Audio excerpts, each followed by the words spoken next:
GTS 두란노 성경교실 가족 여러분 안녕하십니까? 오늘 함께 요엘 말씀을 나누게 된 김미열 목사입니다. 요엘서 말씀을 묵상하는 동안에 우리 모두가 주의 이름을 진실로 부르며 그 구원의 은혜와 감격을 경험하고 누릴 수 있는 아주 복된 시간 되시기를 바랍니다. 요엘서 말씀을 우리가 나누려고 하면 사실 그 배경을 이해하고 알아보는 것이 중요할 것입니다. 이 요엘서 말씀을 보면 요엘서의 배경에 대해서는 크게 두 가지 의견이 있습니다. 학자들에 따라서 각기 많은 이야기를 합니다만은 하나는 요아스 시대를 배경으로 보는 분들이 있고 하나는 느헤미야의 종교개혁 이후의 시대로 보는 분들도 있습니다. 그런데 전통적으로 구약 선지서를 연구하시는 대부분의 학자들이 바로 요아스 시대에 바로 요엘 선지자가 하나님의 부름을 받고 이 선지 예언 사역을 감당했다 이렇게 보고 있습니다. 그런 면에서 보게 되면 사실 이 요엘 말씀을 훨씬 더 정확하게 넓게 이해할 수 있는 그런 공간이 생깁니다. 요아스 시대는 알고 보면 굉장히 혼돈의 시대였습니다. 여러 가지 정치적, 종교적으로 불안전한 시대였습니다. 사실 요아스가 왕이 될 때는 어린 아이였죠. 이제 요아스는 아주 빠르게, 너무나 빠르게 여호와 중심 신앙에서 떠나서 우상을 섬기게 되고 그리고 하나님의 율법을 떠나서 다른 왜곡된 삶의 방식으로 나라를 통치하고 그리고 사회를 이루어갔던 그런 상황이 벌어진 것입니다. 이런 때에 요아스는 그 연약함 그리고 다시 말씀으로 돌아가라고 지적하고 있는 이 여호와의 아이들 스가랴까지도 그렇게 지적하고 권면해 주는 말을 듣지 않고 오히려 성전뜰에서 돌로 쳐서 죽이기까지 하는 그런 악을 행하기도 했습니다. 이런 때에 이 유다 땅에 큰 일이 하나 생겼는데 바로 메뚜기 재앙이 임하게 된 것입니다. 남쪽 유다 땅 전역에 걸쳐서 광범위하게 이 유다에 이 메뚜기 재앙이 임하게 됐는데 이로 인해서 사람들은 이제는 끝났다. 우리 유다도 완전히 하나님의 심판을 받아서 버림받았다. 이렇게 생각하고 절망하는 사람들이 생겨났고 또 일부에서는 이거 일상적으로 있는 자연재해다 하면서 그냥 가볍게 넘기면서 이 위기 상황이 지나가면 다시 정상화될 거다 하면서 생각하는 사람도 일부 있었습니다. 하나님께서는 이때에 여호와는 하나님이시다 하는 이름을 가진 이 요엘을 이제 하나님께서 선지자로 세우시고 보내셔서 예언의 말씀을 하게 하셨습니다. 그 말씀이 바로 요엘의 말씀입니다. 하나님께서 요엘을 통해서 남쪽 유다 이스라엘 사람들에게 주신 요엘서의 메시지는 세 가지입니다. 첫째는 이렇게 남쪽 유다 전역을 휩쓴 이 메뚜기 재앙은 심판이 아니고 징계다, 징계. 여러분들이 하나님께 불순종하고 죄악을 행하기 때문에 내가 징계한 것이다 하면서 이 요엘은 하나님의 징계로서의 메뚜기 재앙을 설명합니다. 또 한 가지는 이 메뚜기 재앙은 징계임과 동시에 뭐냐? 바로 경고다. 뭐에 대한 경고냐? 장차 이보다 더 크고 무서운 재앙이 임하게 되는데 그것이 바로 여호와의 날의 심판이다 하는 사실을 말씀해 주면서 크고 무서운 재앙으로서 여호와의 날의 이 심판을 예고해 주는 경고해 주는 표시가 바로 이 메뚜기 재앙이다 하는 첫 번째 메시지를 전합니다. 그래서 메뚜기 재앙은 한마디로 여호와의 징계이고 그리고 예비된 이 범죄하고 있는 이스라엘을 위해서 준비해 놓고 계시는 여호와의 날 심판을 보여주는 예고고 경고다. 이렇게 메시지를 전하고 있는 것입니다. 두 번째는 그러기 때문에 남쪽 유다가 살 수 있는 방법, 하나님의 선민이 살 수 있는 방법은 회개하는 것이다. 회개밖에는 길이 없다. 이렇게 메시지를 전합니다. 그래서 두 번째 메시지는 하나님의 백성이 사는 길은 회개다. 이렇게 이야기하는 것입니다. 이렇게 설명하죠. 메뚜기 재앙은 징계다. 징계의 목적은 회개하고 돌아오게 하는 데 있다. 그리고 여호와의 날 재앙을, 이 심판을 주님이 예비하셨고 이것에 대한 경고로서 메뚜기 재앙을 주셨다고 했는데, 이렇게 징계도 회개하기 위해서 회개하도록 하기 위함이고, 그리고 메뚜기 재앙을 통해서 더 크게 예비되고 있는 여호와의 날 심판을 예고하는 것, 예고 경고도 곧 회개하도록 하기 위해서 주신 것이다. 이렇게 이야기하는 것입니다. 세 번째로는 그러기 때문에 이렇게 회개하고 돌아오게 되면 하나님은 회개하는 자에게 복을 주신다. 하나님이 어떠한 복을 주시는지에 대해서 메시지를 주고 있는 것입니다. 그래서 오늘 요엘서를 보게 되면 요엘서는 한마디로 부름의 은혜다. 부름의 은혜를 주시는 말씀이다. 이렇게 정리를 해볼 수가 있습니다. 부름의 은혜는 두 가지죠. 그 은혜의 하나님이 하나님의 택한 백성, 하나님의 백성을 향하여 주시는 은혜는 부름의 은혜인데, 첫 번째 부름의 은혜는 회개로의 부름의 은혜이고, 두 번째 부름의 은혜는 바로 구원회로 불러주시는 은혜라는 것입니다. 여러분, 하나님은 사랑하시기 때문에 징계하셔가지고 어디로 나오게 합니까? 회개의 자리로 나오게 하는 거죠. 그렇기 때문에 회개도 은혜인 것입니다. 또 회개한 사람들에게 어디로 나가게 합니까? 주의 이름을 부르면서 부름으로써 이 주의 이름을 부르게 하는 은혜를 주시면서 바로 구원의 은혜로 나가게 하는 것이죠. 그래서 요엘서를 통해서 주님이 주시는 은혜는 부름의 은혜이고, 부름의 은혜는 먼저 회개로 불러주시고 그 다음은 구원으로 불러주시는 은혜를 설명하고 있는 말씀이 요엘서 말씀입니다. 하나님께서 이스라엘에게 징계로 주시면서 동시에 더 큰 심판의 날을 향한 경고로 주신 이 메뚜기 재앙이 얼마나 크고 무서운 재앙인지를 1장에서 설명을 합니다. 먼저 그 무서운 재앙인지를 설명할 때 1장 4절에서 이런 말씀을 하고 있습니다.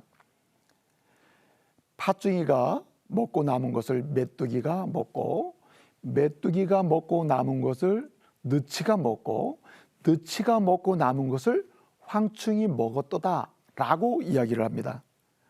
이 말씀은 네 종류의 곤충이 이렇게 재앙을 일으켰다고 하는 말을 설명하려고 하는 것이 아니라, 메뚜기 곤충을 네 가지 명칭을 사용해서 설명함으로써 이 메뚜기 재앙을 통해서 이스라엘 땅이 초토화됐다, 초토화될 정도로 무서운 그런 재앙이 바로 메뚜기 재앙이었다 하는 사실을 설명해 주는 것입니다.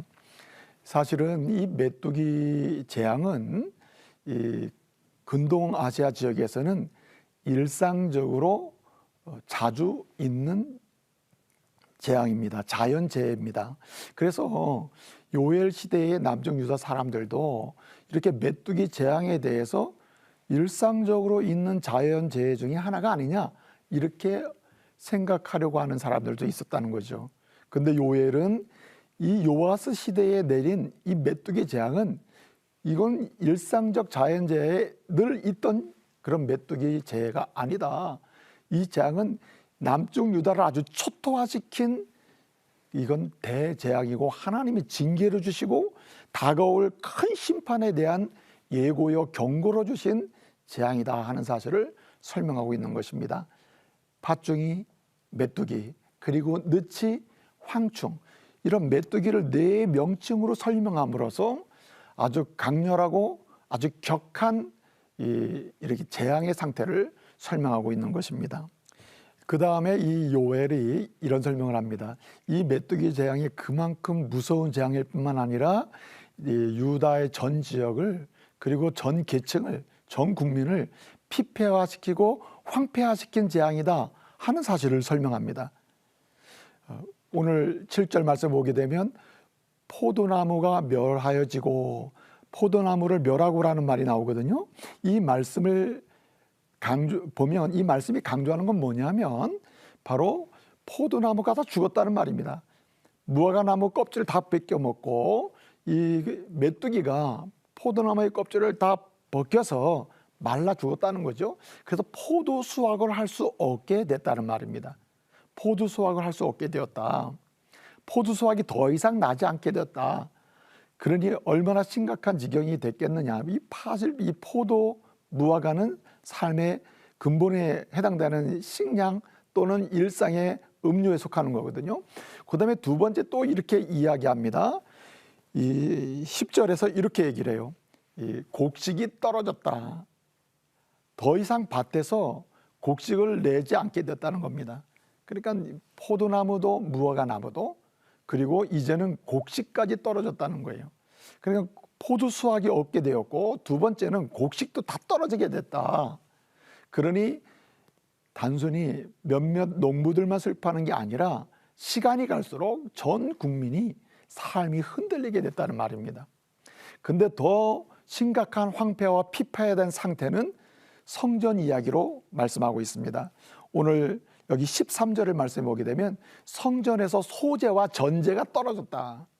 소재와 전제가 드려질 수 없게 됐다. 이렇게 얘기합니다. 당연한 거 아니겠습니까? 이 곡식이 떨어지고 포도가 떨어지니까 포도와 곡식을 가지고 드리는 제사가 이 전제와 소제인데 사실 전제와 소제는 상번제로 매일마다 드리는 제사에 드려지는 제사거든요. 근데 이 제사를 드릴 수 없게 됐다는 말입니다. 한마디로 성전 제사도 끊어지게 됐다는 거예요. 이것은 영적인 피폐함을 의미하고 영적인 피폐함까지 이 메뚜기 재앙이 가져온 재앙이라는 거죠.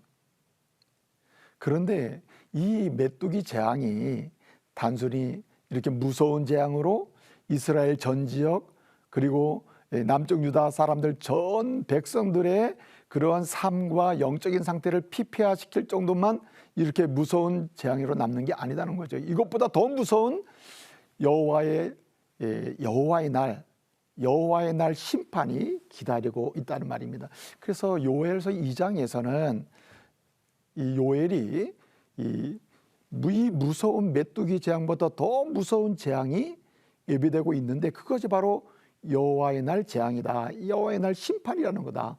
바로 이것을 설명하면서 요엘은 이렇게 얘기합니다. 이 메뚜기 재앙이 애고하고 경고하고 있는 이 여호와의 날 심판은 이스라엘 땅을 아주 전체적으로 다 유린해버리고 흔들어버리는 최악의 재앙의 상태가 된다고 이렇게 이야기하고 있습니다. 여호와의 날에 심판이 임하게 되면 이것을 설명하면서 이렇게 얘기합니다. 마치 메뚜기 떼 같은 이방 군대가 남쪽 유다를 초토화시킨다, 유린한다 이렇게 말을 씁니다. 또 심지어는 2장 3절을 보게 되면 이렇게 얘기해요. 마치 빠르게 태워버리는 불같이 아주 신속하게 남쪽 유다 땅을 파괴시킨다 이렇게까지 이야기합니다. 심지어는 또 어떻게 얘기하냐면 이러한 공격해 들어오는 속도가 너무 크고 무섭고 파괴적이어서 피할 자가 없다라고 이야기합니다. 11절에 보게 되면 이러한 여호와의 날 재앙이 크고 두렵기 때문에 피할 자가 없고 누가 그 재앙을 피하겠느냐라고 이야기하는 거죠. 그래서 11절에 이렇게 얘기합니다. 여호와의 날이 심히 크고 두렵도다. 누가 이것을 피할 소냐? 누가 이것을 피할 수 있으랴? 피할 수가 없다. 이렇게 이야기하는 것입니다. 여러분 요엘이 왜 이렇게 설명할까요? 요엘이 메뚜기 재앙이 무서움 그리고 이것보다 더 크고 두렵고 그리고 떨리는 여호와의 날 심판을 이렇게 설명하는 이유가 어디 있을까요? 요엘은 얘기하는 것이죠. 이러한 메뚜기 재앙, 이 재앙에서 어떻게 우리가 회복이 되고 심지어는 메뚜기 재앙이 애고하고 있는 이러한 여호와의 날 심판을 어떻게 우리가 면할 수 있고 그 심판을 받지 않고 그 심판을 비켜갈 수 있고 그 심판에서 벗어날 수 있을까? 질문을 던지는 겁니다. 요엘은 이렇게 얘기해요. 오직 회개하는 길밖에 없다. 회개하는 길. 그래서 요엘은 말하는 것입니다. 메뚜기 재앙을 통하여 메뚜기 재앙의 징계를 통해서 이렇게 회개하도록 돌아오게 하고, 지금 이제 바로 이 메뚜기 재앙의 예고 경고로서의 여호와의 날 심판을 통하여 이렇게 지금 회개하도록, 그리고 회개하고 돌아오도록 지금 우리 주님이 이렇게 하고 계신, 이거는 은혜다. 은혜. 부름의 은혜 중에 큰 은혜 중에 하나가 바로 회개로의 은혜다. 회개로 부르신 은혜다. 그러니 이 회개로의 부름의 은혜 앞에 응답을 해서 회개하는 참된 하나님의 백성이 될 것을 오늘 요청하고 있는 것입니다. 우리 두란노 성경교실 가족 여러분, 오늘 이 요엘의 애침 앞에서 우리 또한 이 시대에 하나님이 끊임없이 주시는 징계로서 또는 책망으로서 주시는 그런 여러 삶의 정황을 살펴보면서 우리 삶의 자리에서 때마다 시마다 하나님이 불러주시는 회개의 자리로 나가는 사람이 되어야 할 것 같습니다. 또 뿐만 아니라 장차 최종적인 재림의 심판을 앞에 두고 또 예배하고 계신 하나님의 그 역사 앞에서 우리는 어떻게 해야 합니까?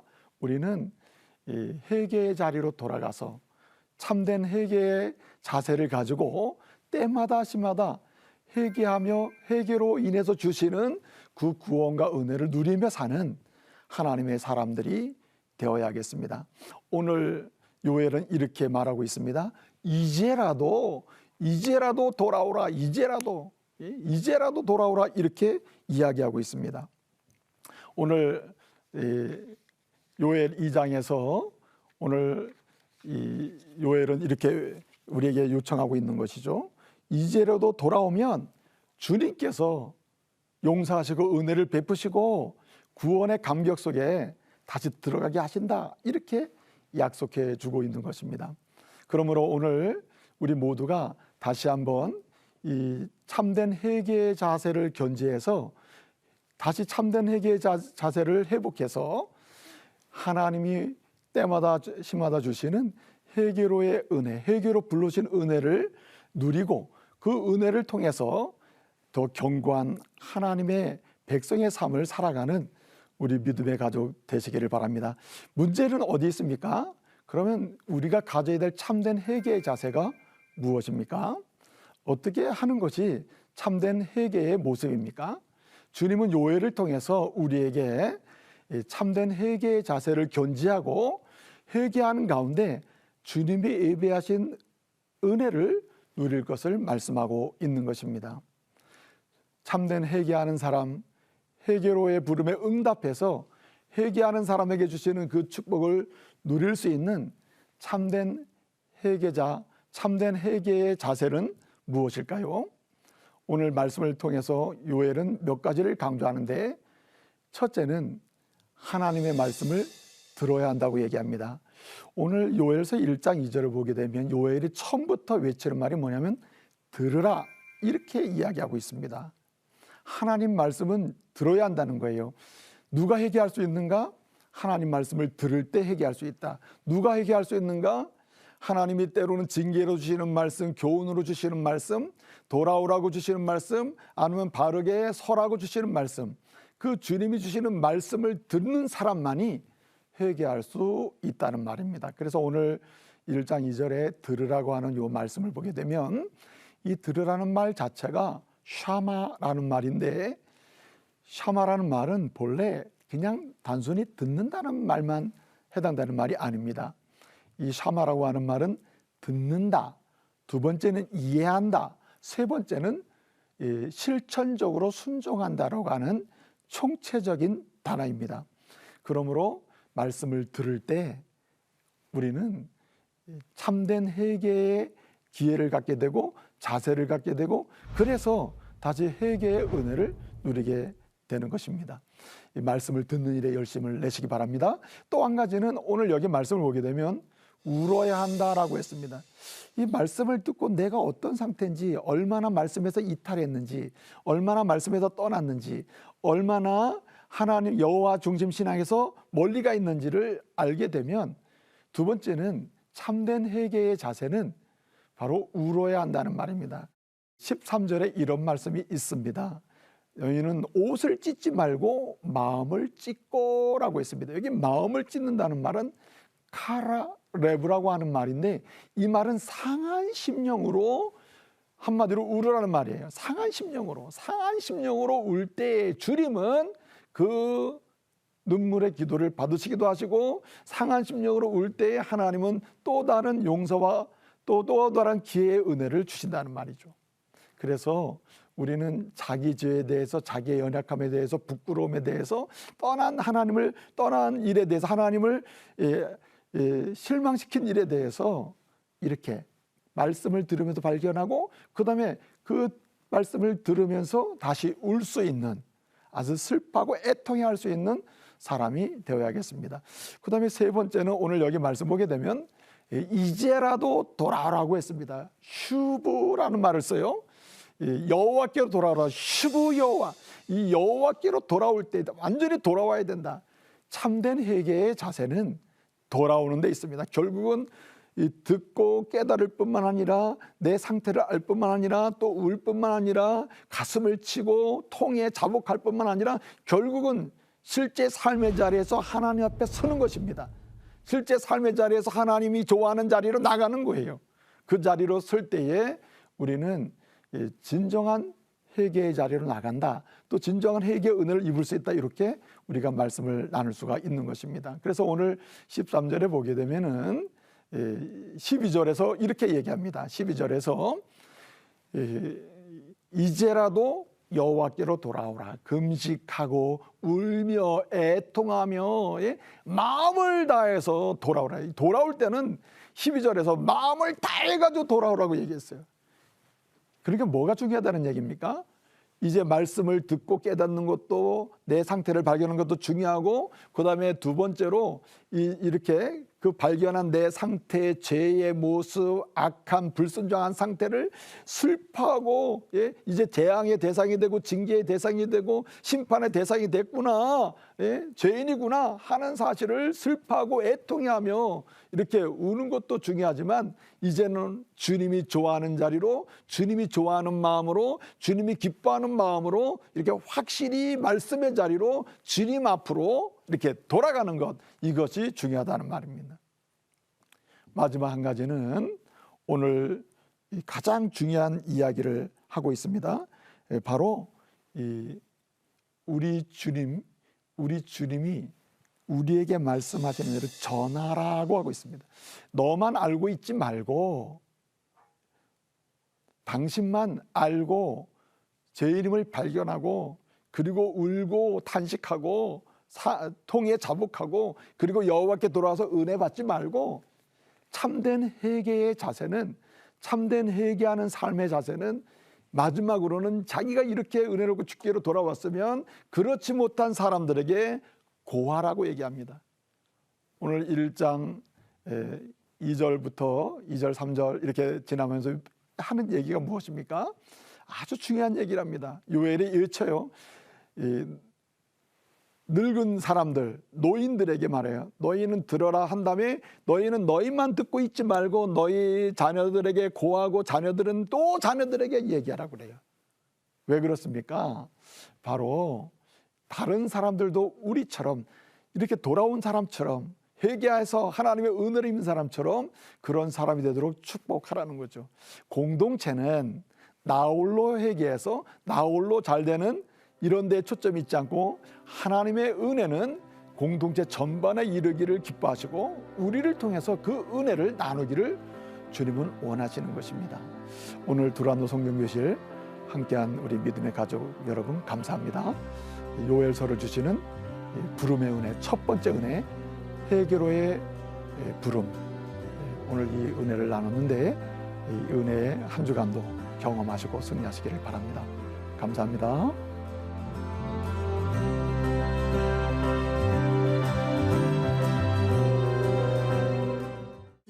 이 프로그램은 CTS 방송가족의 사랑과 후원으로 제작되었습니다. 후원전화 02-6333-1003번, ARS 060-808-74 1004번으로 전화 주세요.